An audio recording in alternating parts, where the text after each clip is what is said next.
Welcome to the Mindset Game podcast.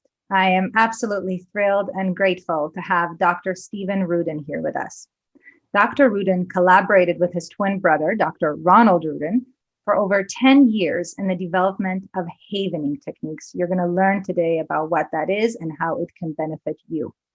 He earned his Doctor of Dental Surgery from New York University in 1971. Dr. Ruden enjoyed a successful practice for over 40 years and has published in the area of dental phobias.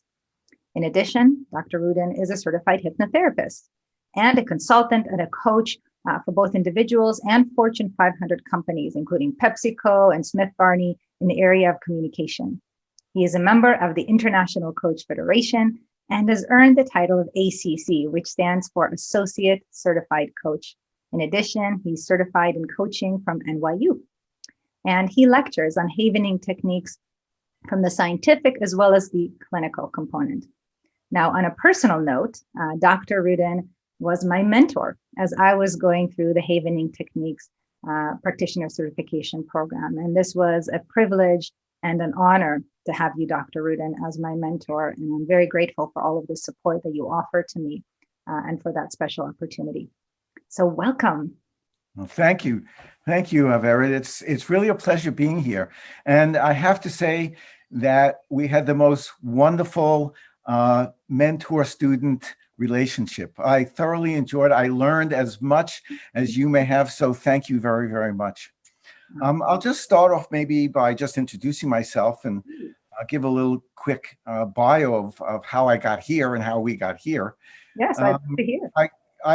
I started my career back in 1971 as a doctorate in surgery and dental surgery, and I practiced for a number of years. And I was very fortunate to run across some brilliant mentors along the way, and they gave me the construct of one should always be curious. And once learning that construct, I kind of led my life, and as I know most of your clients, Vered, are leaders and entrepreneurs, and we all ask the same question is, I wonder what happens when I push this button. And that sense of learning and curiosity really I was able to carry it through my life. And there are other businesses that I've wanted to in the early 80s. My identical twin brother, who is a cohort with me in the havening techniques, and I opened up the first medical practice in which we only treated people with nutritional means. This was which was 40 years ago. We were very successful in that regard, and that was just one of the ventures. And then one day, my brother calls me up, must have been around 2003, and said, "Hi, Steve." And being identical twin brothers have unique properties to them. But I said, "Hi, Ron, what's doing?"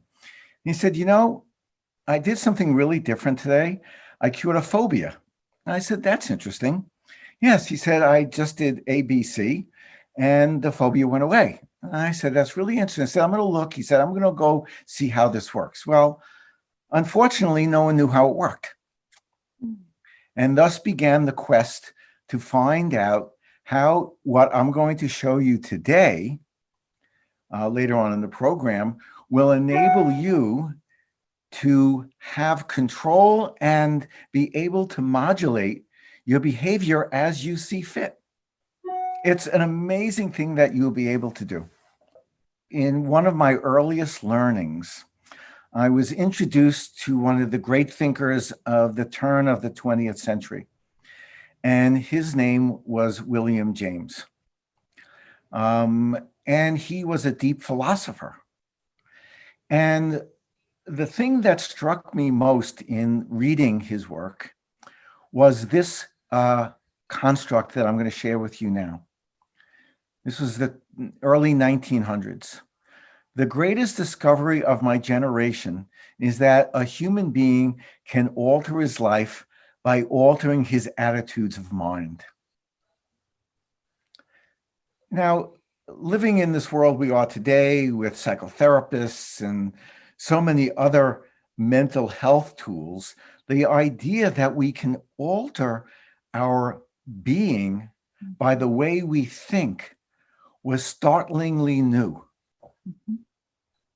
And really, it's only been, I think, since the early 2000s that the neuroscience of how we think and how we behave came into being, and what we're learning about these things. And of course, that produced a whole group of therapies, which some of them were talk therapies and some of them were psychopharmacological therapies. But each one of those particular two therapies' main aim was to help the client alter his life in a way that they chose by altering their attitudes of mind. And Yes. and Dr. Rudin, if I may ask, first of all, I'm grateful that you're going to be sharing a little bit of the science, a little bit to this, because I imagine some of the people listening might question that. They might not have seen evidence of that in their life, or, there might be some objection, if you will. And so I appreciate that you will share with us a little bit more as to how we know that that is true. How do we know that this is true? How do we know that altering our minds can alter our behavior? Well, the obvious point is the role of our past experiences dictates what our behavior is today.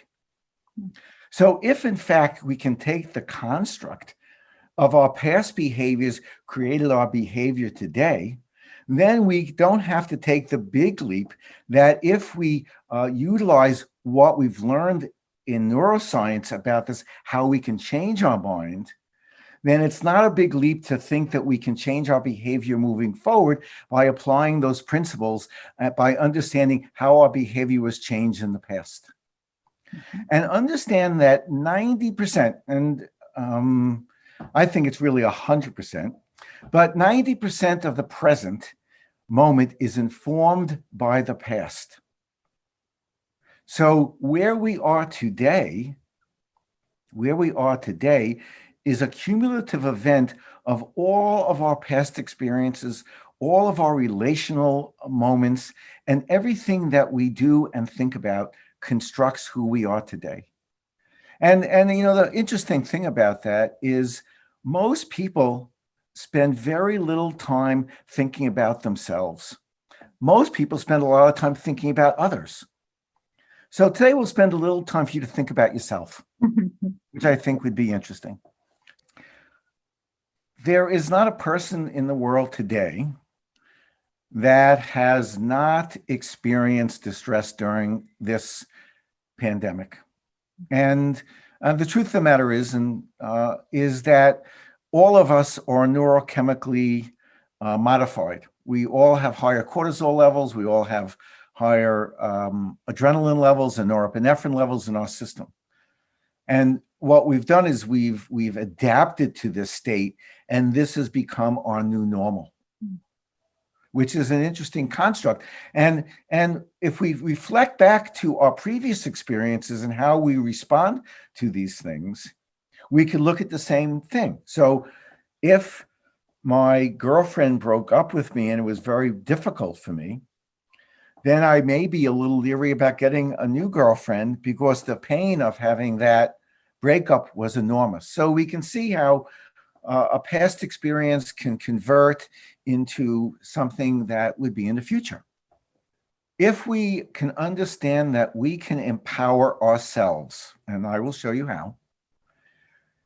The quote from Viktor Frankl, Man's in Search of Meaning, states, between stimulus of the event that is now in your present mind and response, there is a space. It happens to be a very tiny space, actually 75 milliseconds. Wow.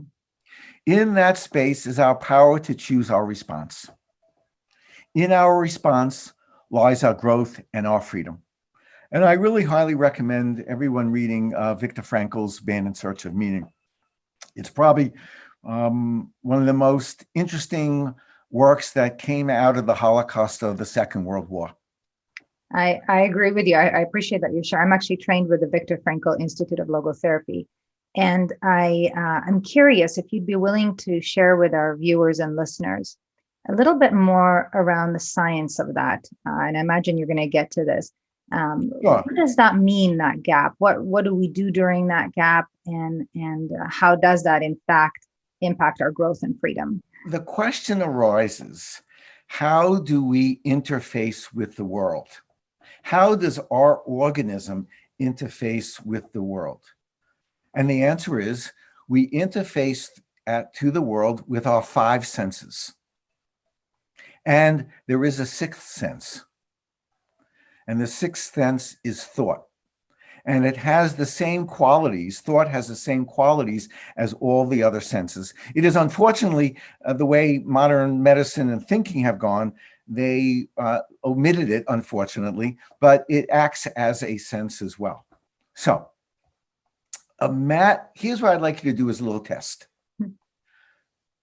Pick something in your foreground, and I want you to focus on it. Make it the size maybe of an inch square. And I want you to look at it and focus on that area. Okay? And I want you to look at it. Okay? I want you to make that very clear. Okay? Come back to the screen. Understand that your visual cortex, the thing that interprets vision, was able to have a clear picture of the spot you were looking at. However, outside of that spot, things became fuzzy. It was not relevant to you at the task at hand. So the macula, the center of your eye, which has the most rods and cones, was focused on that, and that was in great focus. And the rest of it, which we call complex content, was filled in by your brain, even though you actually did not see it. Whoa. So the question arises, when we are working with behavior, we have to have something that chooses the objects that we pay attention to. Because if all the data was coming in with the same intensity, it would overwhelm our biological systems to interpret it. Wow. Okay, so far? Yes. Oh my goodness. It brings a whole other level to this concept of focus. So the name of this place in the brain is called the thalamus. Thalamus. The thalamus receives all sensory input except smell into the system for distribution to the rest of the brain.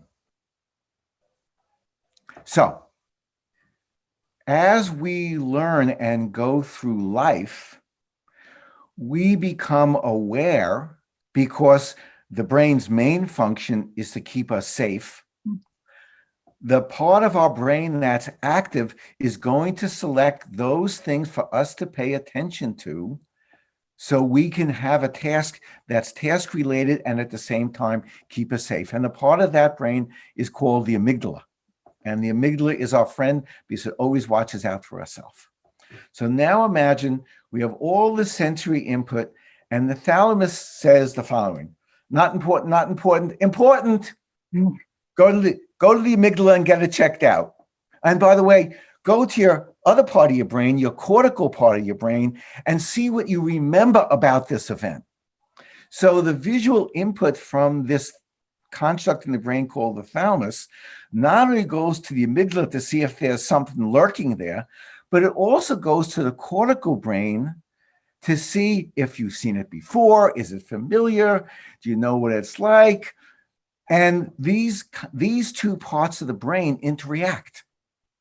So if it goes to the brain and the brain says, Steve, this is not a problem. Cool it. You don't have to worry about it. Your amygdala goes, okay, and it calms down. But it still got you ready for something that may be there. However, if the brain says to you, oh my God, it takes the amygdala and causes your body to be bathed in stress hormones, ready for any attack on the system. Yeah. Clear And so we know far? when that happens because it feels like a storm in our body. Yeah. Correct. You are being bathed in 3 neurochemicals: cortisol, norepinephrine, and epinephrine. And that is the body's way to get you ready for fight or flight or defensive rage. And those are the 2 primary emotions that all humans carry. Hmm. And it is seated in the amygdala, not necessarily in the cortex, which other emotions are, such as guilt or shame or loyalty or happiness, or a wide variety of emotions that work with our amygdala and things like that, and called the limbic system, and our thinking part of our brain called the medial prefrontal cortex. Okay. Hmm. For those who are listening in front of me, there is a picture of a brain cutting from top down. So it's like I'd be slicing my head top to bottom rather than side to side. And in this picture are a number of diagrams. One of them says amygdala, and one of them says prefrontal cortex or thinking brain. And there's another one that says limbic system or our emotional brain. Now, here's what happens. Something triggers our senses. One of our 6 senses. Something triggers it. So, for example, it could be a memory. You could even be triggered by a memory of something. That's why thought is a 6th sense, and it's valuable for you to know that. 75 milliseconds, 0.075 of a second, 4 times faster than the blink of an eye. That sensory data, which is selected by the thalamus, goes to the amygdala for evaluation. Do we have something that we need to be concerned with? This is how the amygdala keeps us safe. At the same time, the thalamus then sends 350 milliseconds it takes to get to the thinking brain. That's 4 times slower than our reactive amygdala brain telling us to get ready. And in this prefrontal cortical brain, as I said before, it takes all of the information of past experience, ideas, thoughts, and what we see through our senses, and combines us into an extremely rapid response that tells us we are safe or we are not safe. And then we behave accordingly.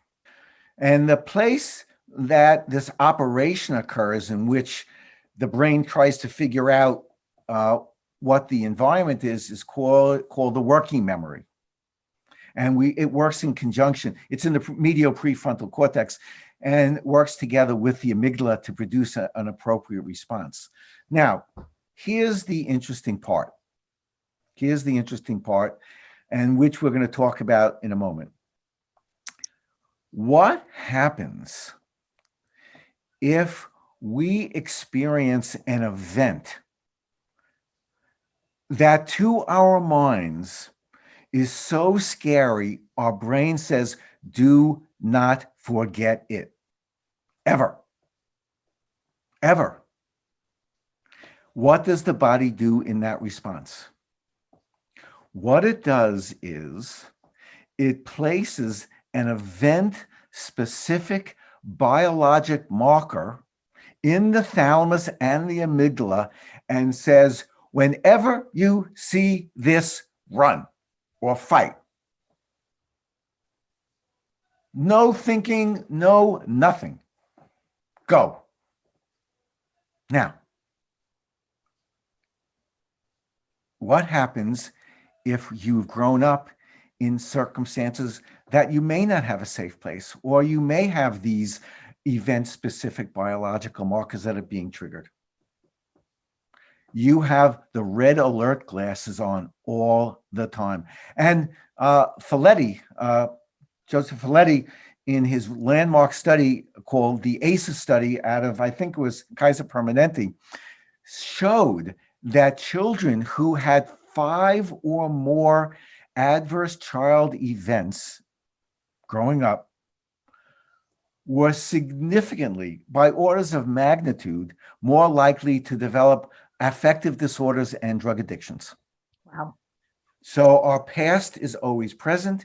And if in early childhood these happens, this sets the trajectory for our life. And Dr. Rudin, what might be some examples of some of those markers or some of those experiences that, branded us, if you will? What are those? Well, they could be, they could be very simple, like all of a sudden you see a spider and you're afraid, and your body says, "Oh my God, I don't want to see a spider anymore," all the way to the other end of the spectrum, sexual abuse. Mm. So everything from someone saying you have a big nose, and for you that is emotionally a big event, to something really horrific. Mm-hmm. So it's a range, and the range exists in the sense of this fact,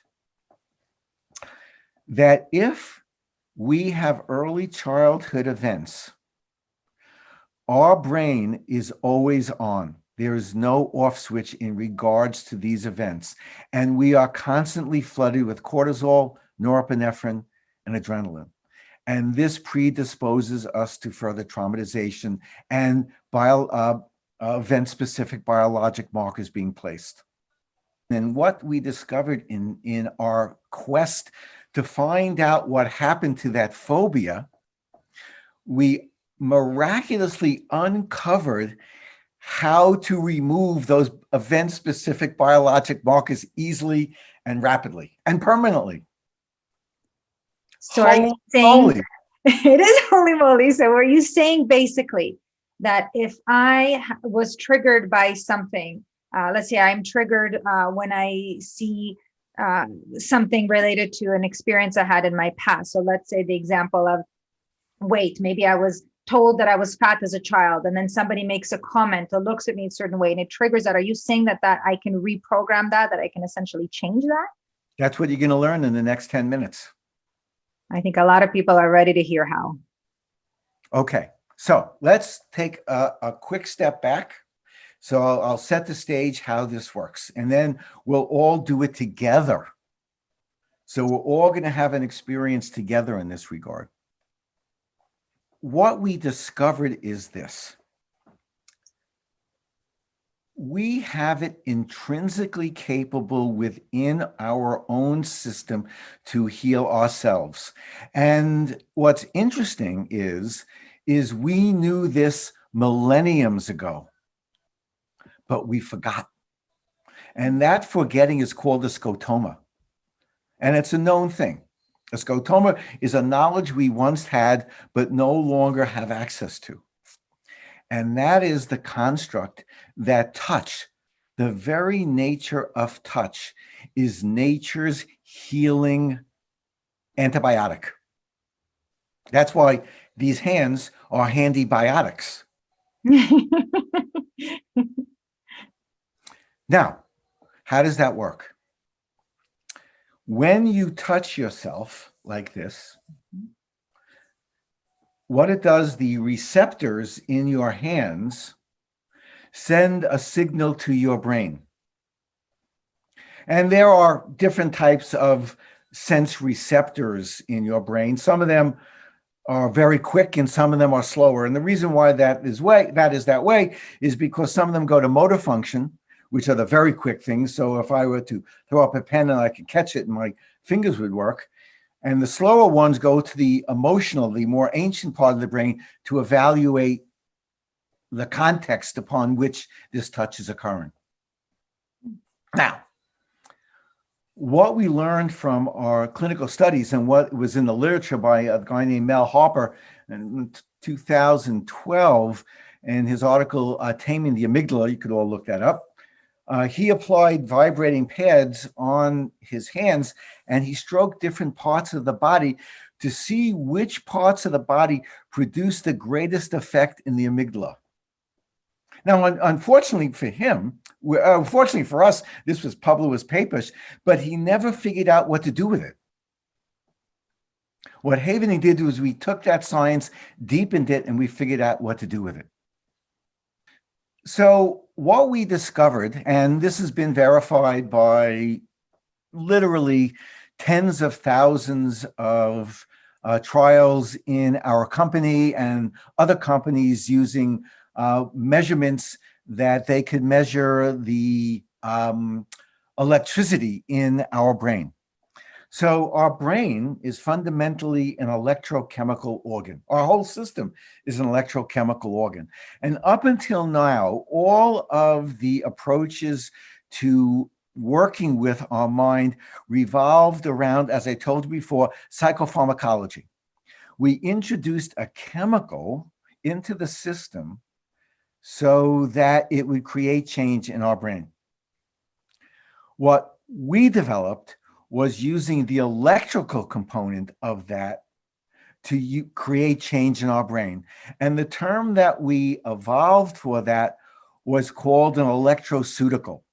And it sounds very similar to a pharmaceutical, but in fact, we are going to be using the body's intrinsic electric capacity to create change in our minds. So, what you see in front of you, and I'll describe it, is the three approaches and areas of our body that generate the most electricity for our needs. And this electricity has a specific signal, and it's called a delta wave. And a delta wave is a very slow moving wave and really occurs, very rarely occurs during the awake hours. It's usually used during the third stage of slow wave sleep when your mind is beginning to remember things.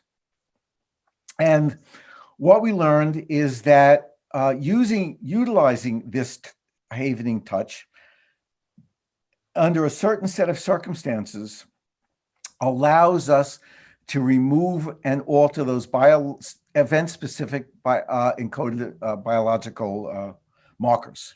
So what you're looking at is, I would like everyone to place their hands on their shoulders and gently, kind but with authority, stroke down to your elbows and allow your arms just to come down in a continuous motion of about 1 stroke per second. And there's data on the speed of this stroke. So it's like giving yourself a hug. That type of gentle, loving hug is the amount of pressure you should apply. And then the tactile sensations in your hands is like washing your hands. So just want you to gently move your hands over each other and feel gently, kind, just that way. And the third approach is applying it to your face. If you have your hands aren't washed or you prefer not to touch your face because of the circumstance, I totally understand that. We don't have to do that. But the face produces the most electrical current that we use in our systems. So it's like we're washing our face. So if you were to take your hands and place them below your eyes and stroke to the back of your head, like you're washing your face, that's 1 stroke. And the other stroke is placing your 4 tips on your forehead and then just stroking down the side of your cheeks. These particular movements create a specific amount of delta waves in your electrical system. So we're going to have a little test for everyone to try. We're going to do this in a way that we can experience this. So what I'd like everyone to do now is get themselves very comfortable in their chair. Put your feet flat on your ground and sit back in the chair and your shoulders up. And I'd like you to get a sense of your state at this moment. Just how you're feeling. Check out your body. How's everything feeling there? Maybe I'm tired. Maybe it's been a long day. Maybe something happened at the office didn't go well, or maybe something in the office that went great.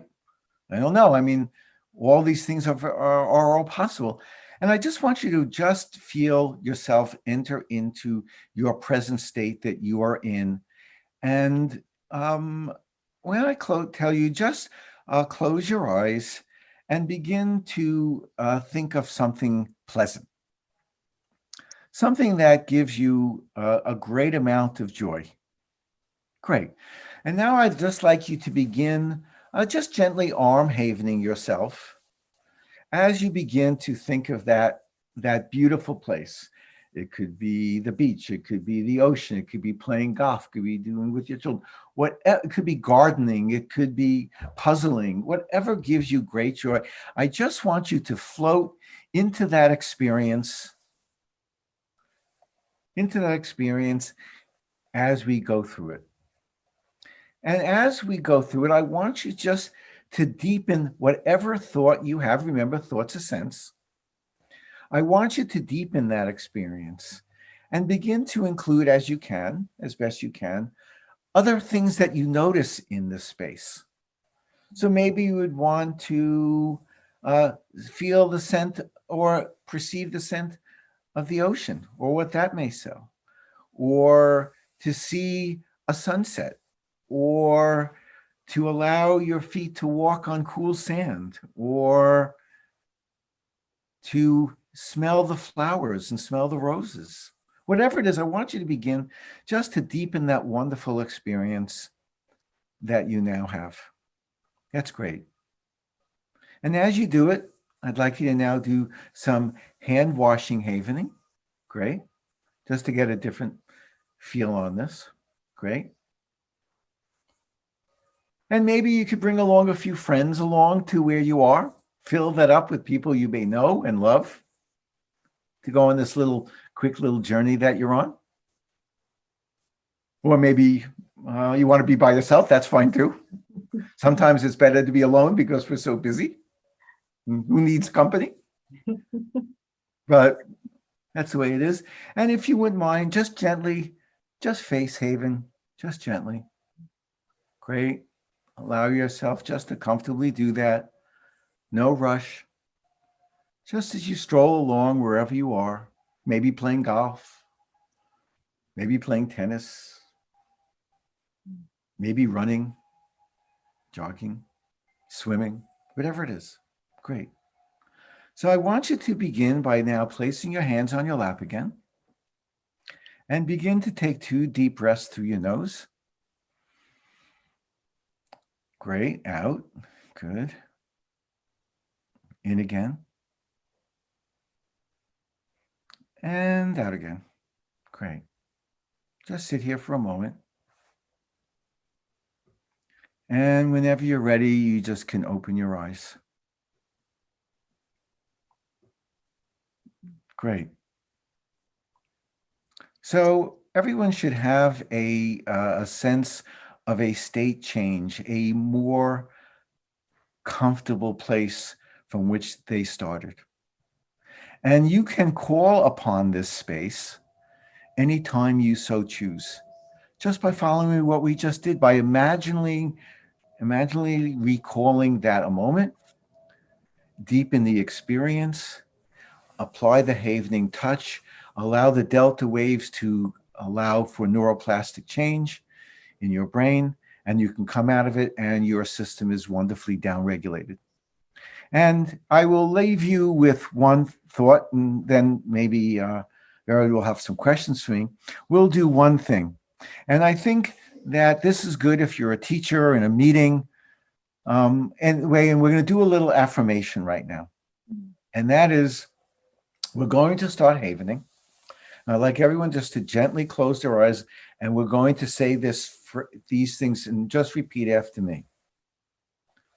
I open my heart to friendship. Say it. I open my heart to friendship. I open my mind to learning. I open my mind to learning. I feel safe, peaceful, calm. I feel safe, peaceful, calm. We'll do that 3 times. I open my heart to friendship. I open my heart to friendship. I open my mind to learning. I open my mind to learning. I choose to be safe, peaceful, calm. Mm. I choose to feel safe, peaceful, and calm. And one more time. I open my heart to friendship. I open my heart to friendship. I open my mind to learning. I open my mind to learning. I choose to be safe, peaceful, and calm. I choose to be safe, peaceful, and calm. Great. Great. I Welcome back. so emotional there. Wow. Yeah. And Havening has developed protocols to deal with a wide variety of emotional disorders, amygdala-based disorders. And also what we've learned is how to change how the thalamus views the place in front of us so we can select that data that is in concert with our chosen outcomes, which we then neuroplastically put into our brain so we look for it during the day as important data for ourselves. So not only can we remove things that were problematic in the past, we can create new preferred futures just by using some simple techniques. Would you be willing to share an example of what that might be like? Sure. Sure. You can, let's say you're giving a talk. Before you go on to the talk, just visually imagine yourself in that scene, the people in front of you, and they are wrapped with attention.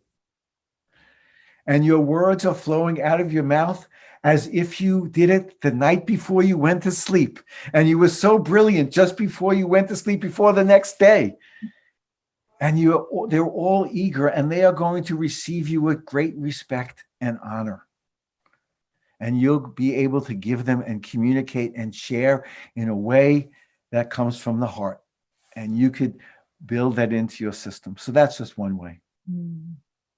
Thank you. And I appreciate that you shared that, because I think that everybody listening now has an idea of kind of the science of neuroplasticity, and a little bit of how they can use gentle touch to their arms, the palms of their hands, and their face and cheeks to be able to feel calmer and to help the body to feel safer, right? As you said, to self-regulate. And this is something that we can use anytime, anywhere. I have used, I mentioned at the beginning that I am a certified practitioner of Havening techniques. I use it often with clients and with myself. So when something happens and I'm triggered, I'm human like everybody else, and I'm triggered, I use it. Just the other day, I was giving a talk, I mentioned to Dr. Ruden for the International Coach Federation. And as I was being introduced, I started to feel a little bit of jitters. And so I did some self-havening under the table. It was on Zoom. Nobody could see what I was doing, but I was calming myself. I was soothing myself, and of course, able to get started much more confidently. So, Dr. Ruden, I'm so grateful that you and your twin brother, Dr. Ron Ruden, created this, that you took the research and created a set of techniques for anyone to use anywhere to be able to help themselves feel better, to release some of those traumas from the past, to be able to heal and just live with growth and freedom, just like Viktor Frankl's quote. And I'm also very grateful for your time today.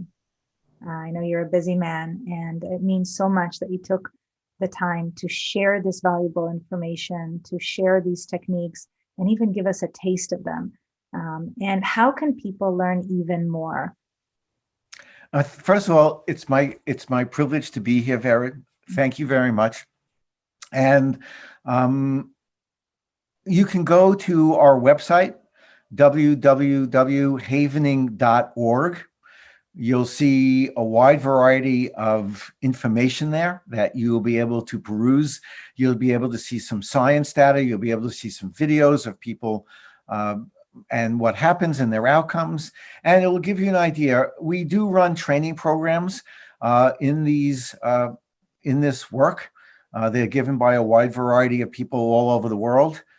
So depending on where you live, I'm giving one now, I think in middle April, somewhere around the 20s in April. You're more than welcome to contact info at Havening, and they will give you the information you need to attend. I think it's going to be a great program this year. Oh, Dr. Rudin, you're the one who trained me, and so I can vouch for the value of the training, both personally for people and for those people that are in the healing professions. Certainly, it's something that they can use with their patients or clients. And so, just to clarify, it's info@havening.org. Yes, info@havening.org.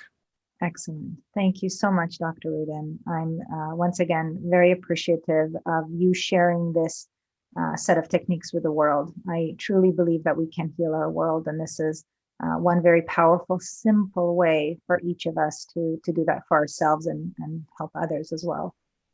Thank you.